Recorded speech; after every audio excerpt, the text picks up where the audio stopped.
بسم الله الرحمن الرحيم. هذه قصيدة ترحيب باسم أبطال المقاومة الوطنية حراس الجمهورية في الساحل الغربي، ترحيب بأخواننا ورفقائنا رفقاء السلاح أبطال مارب أبطال الجمهورية. قلنا فيهم، قال شاعر الحراس حيا بالرجال، أبطال مارب الرجال الثورية اللي يشرفون اليوم في هذا الوصال بالساحل الغربي وكل الأودية، من حيث ما حلوا رجاجيل القتال جيش الوطن في البر أو في البحرية.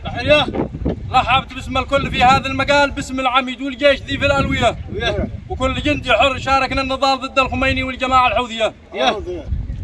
وكل جندي حر شاركنا النضال ضد الخميني والجماعة الحوثية.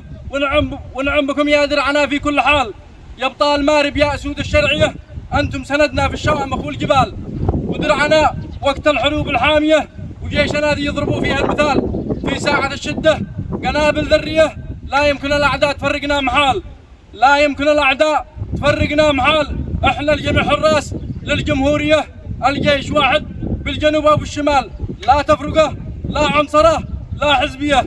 مارب هو الساحل بفعله والنضال، والجو فيه شبوة مخوة فطرية، أما البلق هو حيس عندي يا رجال، والبرح هو رغوان بالوفاء والسرية. باننهي أفكار الخميني والضلال في الشعب كله بالجبال والأودية.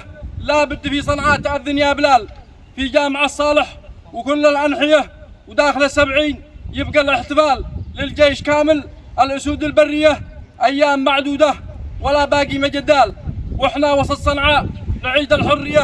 هذا كلام الحق ذي جاء في المقال، أهدي لكم عبر القصيدة الشعرية وسلامتكم. صح لسانك. الله بدنكم يا رجال. صح لسانك ونعم.